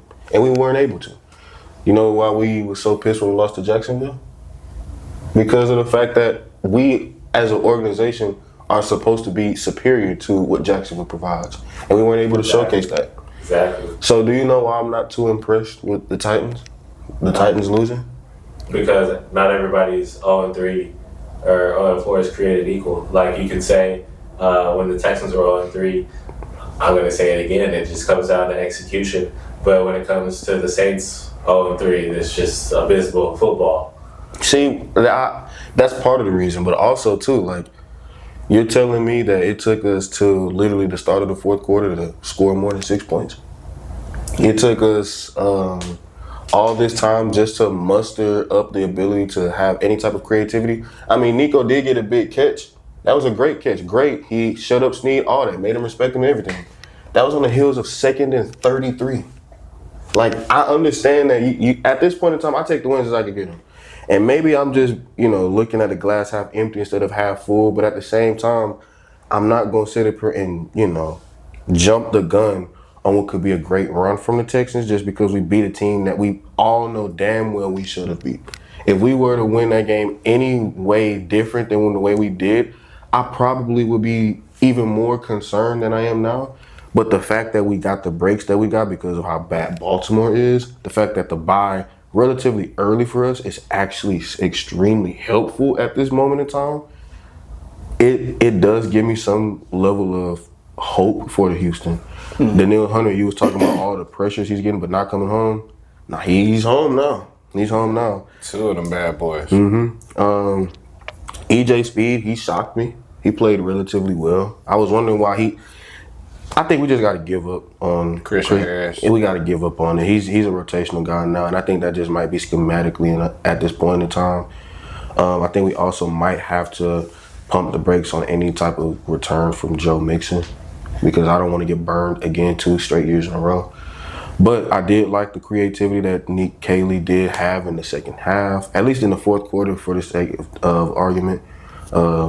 Higgins looked great. Nico looked great. Woody looked amazing.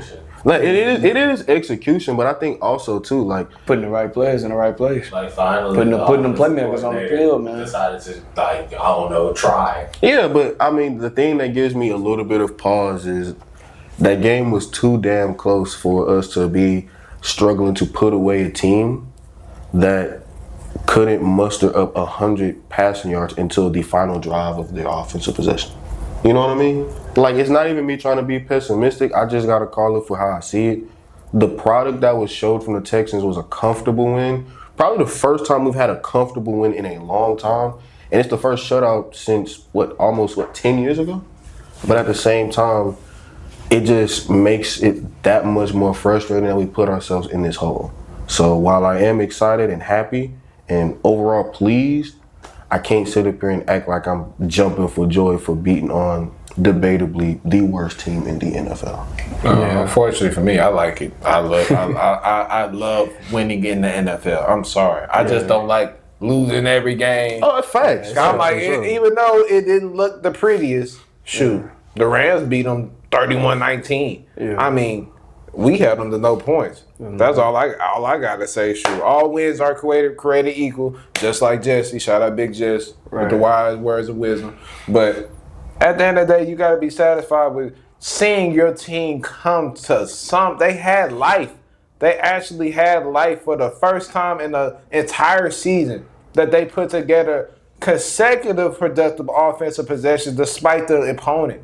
That's all we needed. Like, do you realize, despite the team we playing, that could be the jump start for something special. For this unit. For sure. Like, we got to give it some level of we were supposed to beat this team, but thank God we beat them the way we did. Yeah. Had them scoreless and found our groove. It's a 2-for-1. Right, because you talk about beating teams that you should have beat. Look at us. We should have beat the Giants. So when we talk about winning in the NFL, it's tough. It's tough as hell. So for y'all to get that dub, y'all have a resurgence of life. You know what I'm saying? Y'all are, okay, like we up now. You know what I'm saying? So it gives y'all like that confidence boost. I feel like it gives the Texans a confidence boost. And it gives CJ like, okay, we good. Like, I can do this. You know what I'm saying? And I don't think I've seen him that happy, bro. Like, no, that's true. He was ecstatic throwing them touchdowns, boy. He was. I'm already knowing, bro. Man, I haven't seen him like that in a minute. So I don't know if that's sign for things to come, but hey, bro, like, hey, he got beat with some jitters again, bro. I'm turned to Sunday. I'm happy for excitement. Sure. Yeah, y'all needed that for real because y'all was in a hole. Like, I'm like, this ain't the Texans. I'm like, come on now. Like, I feel like y'all put the players in the right place. Like, y'all finally are utilizing Woody Marks. Like, Woody Marks was like that. I don't know if y'all did. I don't know if y'all watched USC last year, but I did. They are. He is tough, bro. Woody Marks is tough. He can do it all, man. He's a 3-down back, man. He can do it all. Like, utilizing Jaden Higgins. I mean, y'all drafted him for that deep threat ability and that separation. He was doing that in college. Like, he's tough. I studied him. Like, he's one of my favorite receivers out that draft, for real. I will say this, the only thing, like, I agree with everything y'all saying. Like, it definitely is a spark in the right direction, and I love that. Like, we could take that, and have that be the spark that makes us go on a run that puts us back to where we supposedly belong. Only thing is, what makes it different from what you're talking about with the Chargers, y'all lost to the Giants. Y'all were 3-0.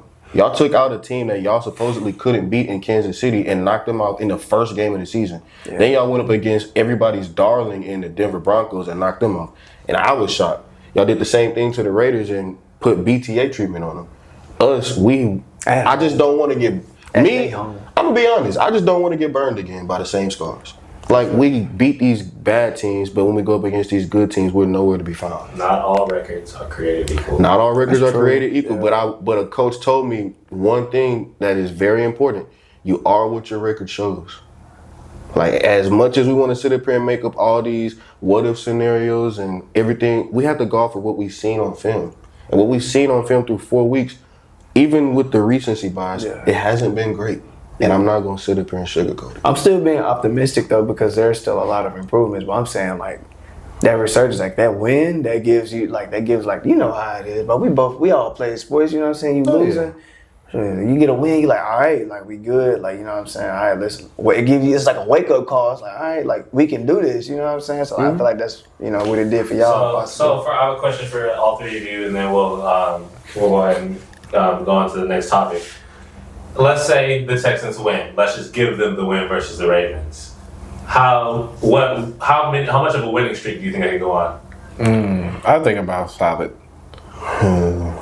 4 to 5 games. Cause I think what's the schedule for us? Because I know we got 49ers. Seattle. We got Seattle, Monday night, then we have San Francisco after them. We got Ravens, then the bye, then we got Seattle, 49ers, Broncos, Jaguars, Titans. Now, those are winnable games, every single one of them, especially the way that, like, our toughest opponent might be either Seattle or San Francisco. It's going to be the Broncos. And then the next 5 would be Bills, Colts, Chiefs, Cardinals, Raiders. And then Chargers and Colts are in it. I think I could see us going on a 4-game winning streak, but I gotta see it to believe it, and that's just me not wanting to get burned by the same scar. Like, I'm just gonna keep it real. They don't have Lamar for this game? No, absolutely not. Who they got as their backup? Cooper Rush. Dang. Yeah, y'all should get a dub. Should it be a dub? Hopefully the start of a winning streak, or hopefully the continuation of a winning streak. The game y'all probably gonna struggle with the most is probably the Broncos. I ain't gonna lie. That's a defense, but if there's a game that the offense could keep us in it, then we probably don't. Yeah. Next topic here, we have T-Cal's top 5 power rankings of the week. T-Cal, what do you got here? Hey, Big Verse, Sandman, Jess in the back. I already know is the best power rankings in sports. You already know. I already know the business, man. Starting off at number 5, man. I got the Tampa Bay Buccaneers. Tampa Bay lost to Philly, of course, but obviously you're missing wide receiver 1. We're just not bringing back wide receiver 3. I'm sorry. Emeka Buka is wide receiver 2 now. Oh, yeah, most definitely. He is wide receiver 2. Chris Godwin, first game back, and you're missing wide receiver 4 in McMillan. They'll be just fine. They lost by 6. Going into my top 4, man. Top 4 list. It is a couple of unbeatens, but going in as my number 4, I have the Los Angeles Rams. Los Angeles Rams looked very impressive in their win against the Colts.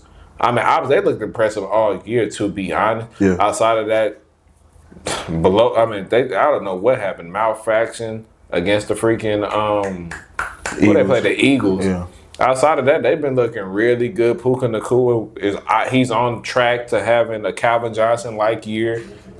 Who knows? I mean, who would know? Matthew Stafford. The Matthew Stafford effect with a great receiver does wonders to anybody. Going into number 3, I have the Detroit Lions, man. Detroit is playing some good ball right now. Amon-Ra St. Brown to find the end zone at a high rate. Jameer Gibbs is getting that running game going. Last game, it was David Montgomery. They got a good 1-2 combo going on. Jared Goff is playing he's giving you what you need. If you need him to go out there and be Superman, he can go out there and be Superman. But you know what? He's playing the conservative role. He's making sure everybody's eating. He's making sure he doesn't lose the game. And at the end of the day, that's all you want out of a quarterback. Control the game, get us the dub. And that's what Jared Goff doing at an extremely high level right now. Going into my number 2 team, I got the Buffalo Bills. Buffalo, they beat up on New Orleans. Obviously, they didn't blow them out to the extent that I was thinking they would, but at the end of the day, a dub is a dub. Josh Allen looks good. James Cook looks elite. He looks like a potential all-pro candidate this year. Defense is obviously solid. I mean, nothing to really write home about. They played the Saints, so it's really nothing I can take from that game. They took care of business. They're in a weak division. Hopefully, they'll stay in the top 5 for weeks to come. Going in as my number 1, it shouldn't be a shocker, the Philadelphia Eagles. They beat arguably one of the top. They beat the second best team I had prior to that last week in the NFC in the Tampa Bay Buccaneers. That's a good game too. Offense is extremely underwhelming to me. Jalen, I mean, I don't know if it's an OC thing or if it's a Jalen Hurts thing, but something is not clicking on why you only have 100-something yards. At the end of every game with Devontae Smith, with A.J. Brown, with Dallas Goedert, it's something I would never know. And it makes matters worse when you see Saquon Barkley says it's not like he's going for $150s. He's going for 64, 60, 55. Like, he's not even going crazy. So it's like their offense is really just like plain Jane. Like, it's nothing impressive about it whatsoever. They're number 1 strictly off of the strength of their wins. They beat Tampa Bay and they beat Los Angeles Rams. So those were 2 extremely impressive dubs off the bat. So my 5, Eagles 1. 2 Bills, 3 Lions, 4 Rams, 5 Tampa Bay. Big Verse, take it away. Same teams, different order. I'll make it quick. Shout out to the Bucks, they're number 5. Valiant effort, Baker. If that doesn't showcase how talented of a quarterback he's been since he's transitioned from Cleveland to Tampa Bay, I don't know what does. He's been electric. Mecca Book is a star, and he's not on the way. He's arrived. Number 4, the Rams. Their only loss this year was blowing a double-digit lead to the Super Bowl champs. In every other game, for the most part, they've been dominant. They took care of business against us, took care of business against the Titans, took care of business against the Colts, and knocked them from the unbeaten ranks. 3, the Lions, they look really damn good. What they did to what I thought was the best defense in the NFL, taxed them, made Myles Garrett look like... And mind you, he still got home as far as like pressures, but even with that being said, outside of that, he was a non-factor. The passing game looks electric. The Lions are back to the regular old Lions that we've known since the Dan Campbell era. 2, I swapped them. Eagles, and it sucks because they play just like me on Madden. It gets the job done. It's very boring, conservative approach, but it wins games, and this is proof in the pudding. So it hurts that I put them at number 2.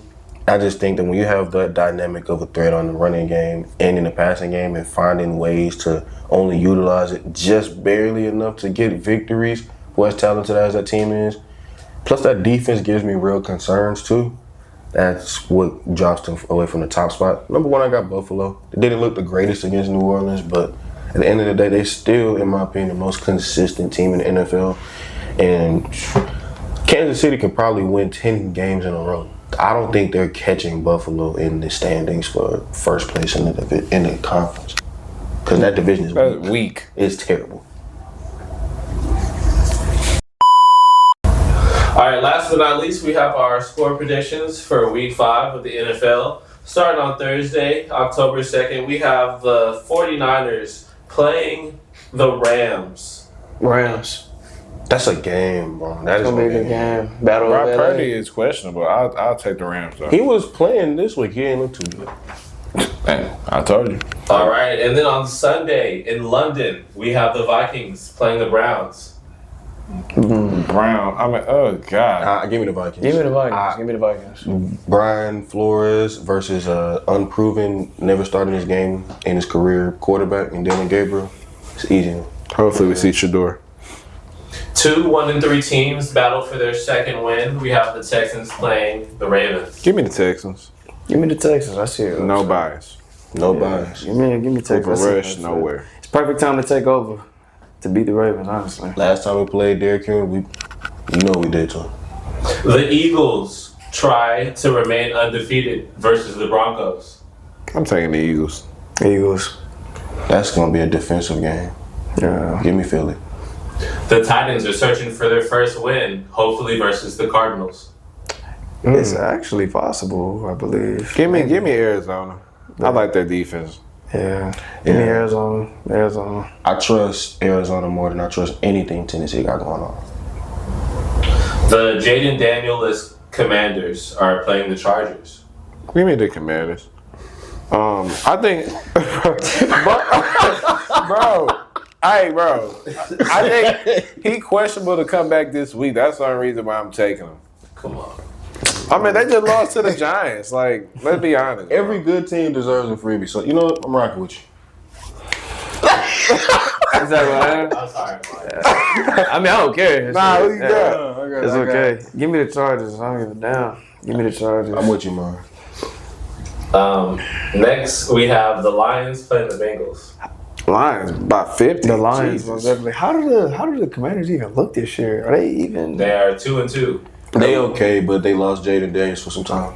Oh wow. He questionable this week, so hopefully he come back so it can actually be a watchable game. Let him rest. Give me the Lions in anything to like 10. Yeah. All right, then we have the Giants going to New Orleans. Giants.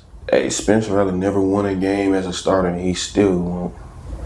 Damn. Saints going on 5 this week. Mm-hmm. All right, what about the 1-2-1 Cowboys playing the 0-4 Jets? Cowboys. Give me Cowboys. Nothing beats a Jet 2 holiday.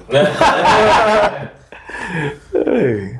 So for our next game, we have the 1-3 Raiders playing the 3-1 Colts. Give me the 1-3 Raiders. Give me the Colts. I gotta go Colts. All right, how about the... She said the Colts. That's cat language for coach. So next, we have the Dolphins and the Panthers both playing for their second win. Give me the Dolphins.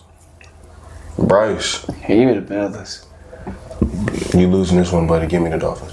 All right. Then I have the 3-1 Buccaneers versus the 3-1 Seahawks. Give me the 3-1 Buccaneers. Yeah.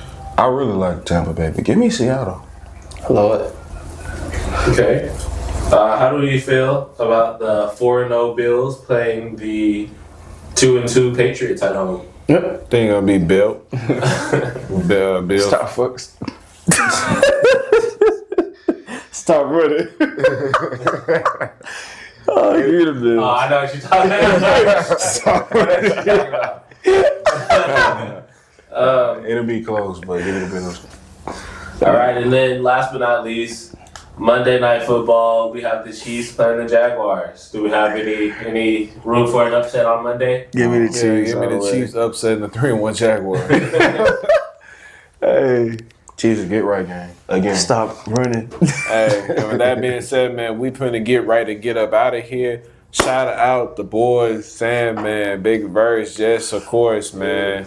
Episode 71, that is a wrap. If you made it to the end, make sure you like, comment, subscribe. Comment down below your favorite part of the video. Please let us know in our DMs, personal DMs, or the pod page, what topics that you are interested in hearing about. We are going live after a lot of games.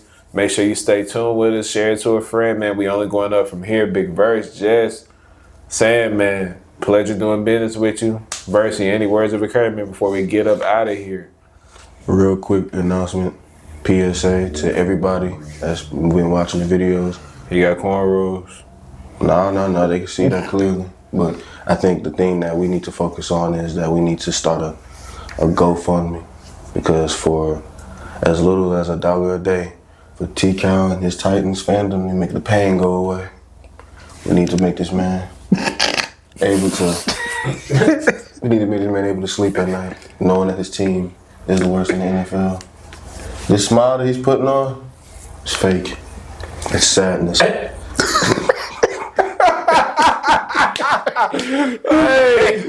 And the only way that's gonna change is if you spare some change to let this man change. And at the end of the day, that's facts. And if you ever have a heart for needing them facts, do him a favor more than anything and check them stats. Hey, bro. But what did everybody have for breakfast? Orange. Chick-fil-A biscuit. Oh, I did have chicken. I forgot about that. Ribs, baked beans, and some sausage. Shout out to Doris, shout out to the Giants. I have nothing but respect for y'all, man. Way to take advantage. Yeah, I'm not gonna add too much more to that. If there's a game that probably saved Brian Daboll's career, it's probably this one. He was like, damn, like. Hey, I'm sorry, bro. I know you just got to reach it. He's like, he holding him like, helmet, and he got his helmet on. He like, hey, that's a guy. He happy to keep his job. oh yeah, he was not. He going right back to OC. Defense, bro. I'm telling you. I'm taking offense. So. Well, speaking of defense, let's go ahead and talk about the lack of it. Yesterday we had Monday Night Football with the Dolphins versus the Bengals. How do we feel about that? Do you think both of their seasons are pretty much over? Wait, hold on. Rephrase. Rephrase. Rephrase.